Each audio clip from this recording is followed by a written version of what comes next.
In June 2010, a chilling event unfolded in Oregon, beginning the state's most extensive search operation. Kyron Horman, a 7-year-old boy, mysteriously disappeared after his stepmother dropped him off at his school. Despite extensive efforts, Kyron has not been seen or heard from since that day. Kyron Horman, born on September 9, 2002, in Portland, Oregon, is the son of Kyron Horman and Desiree Young. His parents divorced even before he was born. For the first 2 years of his life, Desiree and Kyron shared custody. However, when Desiree faced health issues and decided to undergo treatment in Canada, she sought help for Kyron's care. Desiree contacted a close friend, Terry Moulton, to become Kyron's caregiver. Kyron and Terry had a past together, having been involved in a relationship before Kyron's marriage to Desiree. Terry's move into the Horman residence rebuilds her relationship with Kyron, leading to their marriage in 2007. Terry has a son, James, from a previous marriage, and later, she and Kyron welcomed their daughter, Kiara. Kyron was a vibrant and bright child, with a passion for the beach and dreams of becoming a police officer. Academically, he was good, participating in an advanced math class and wanting to learn sign language. On June 4, 2010, when Kyron was 7 years old, his school, Skyline Elementary, held its science fair. The school welcomed all visitors that day without needing attendance registration. Kyron was excited to show his project on red-eyed tree frogs. Terry dropped him off at school that morning, where they placed his backpack and coat in his classroom. After exploring other science fair projects, Terry and baby Kiara left the school at around 8:45 a.m. Terry saw Kyron walking towards his math class as classes were about to start. She called out to him, and he waved goodbye in response. This was the last time Kyron was seen. While returning, Terry visited 2 stores around 10 a.m. to purchase Kiara's ear infection medicine. She also spent around an hour at a local gym and arrived home at around 1:20 p.m. She then uploaded pictures of Kyron at the science fair on social media and then headed home. After a while, Kyron joined them. Around 3:30 p.m., Kyron, Terry, and Kiara went to the bus stop to pick up Kyron. However, he was not there. The bus driver confirmed that Kyron hadn't boarded the bus that afternoon. Terry immediately called the school and found that he missed his classes too. Class starts, Kyron's not there.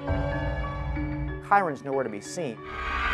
There needed to be more clarity regarding Kyron's location, as his teacher believed he was absent due to a doctor's appointment. Terry later clarified that she had mentioned an appointment scheduled for the next day and not the day of his disappearance. When it became apparent that Kyron was missing, the school's secretary immediately called 911, initiating a large-scale search operation. Known as the largest search investigation in Oregon's history, it involved over 1,300 searchers and extended over 10 days. Despite these extensive efforts, no trace of Kyron was found.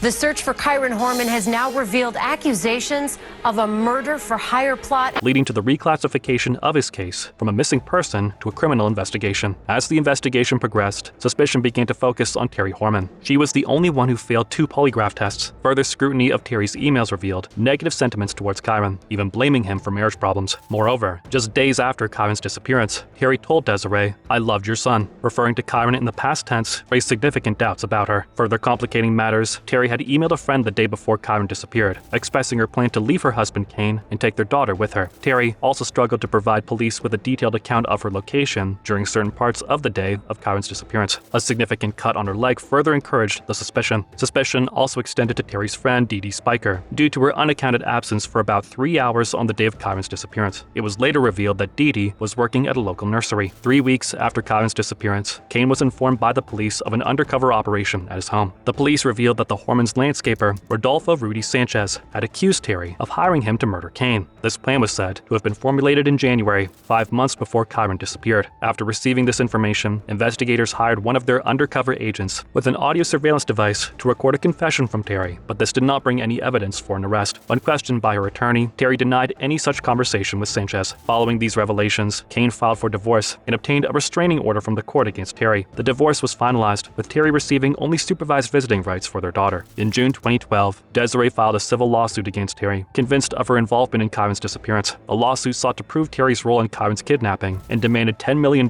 in damages. A federal court judge denied Terry's attempt to delay the lawsuit in August. The same year, Kyron was also involved in a separate hearing related to the case. In his statement, he revealed that the police had informed him that they had more probable cause to believe Terry Horman was involved in Kyron's disappearance than they did 2 years ago. In July 2013, Desiree withdrew her lawsuit against Terry to prevent any potential interference with the police investigation. Since Kyron's disappearance, Terry has faced legal issues again, including incidents involving driving a stolen car and stealing a gun from her roommate. In 2016, her then partner, Joseph Cristobal, accused her of domestic violence as well. The Multnomah County Sheriff's Office has received over 4,000 tips since 2010. Chris Lytle, the office's spokesperson, stated they continue to get 1 to 20 leads monthly, with 2 detectives and an FBI agent dedicated to the case full-time. In their ongoing investigation, authorities analyzed DNA from Kyron's toothbrush. They uploaded uploaded his dental records and x-rays to the National Missing and Unidentified Persons database, hoping to match them with unidentified victims across the country. On September 9, 2022, Kyron's family held a car wash fundraiser on his 20th birthday, raising funds for the continued search. Desiree also organized a rally outside the Multnomah County District Attorney's office, demanding a new task force to consider a no-body murder prosecution. The National Center for Missing and Endangered Children released a new age-progressed image of Kyron, who was 7 years old at his disappearance. His last known photo, taken by Terry, shows him at his science fair project. He was wearing a black CSI t-shirt, black cargo pants, white socks, and black Skechers sneakers with orange trim, and he had a distinctive V-shaped strawberry birthmark on his forehead. Multnomah County District Attorney Mike Schmidt sympathized with Kyron's family and supporters, confirming the case remains active. The sheriff's office stated that advances in software, digital forensics, and geospatial technology are being utilized in the investigation.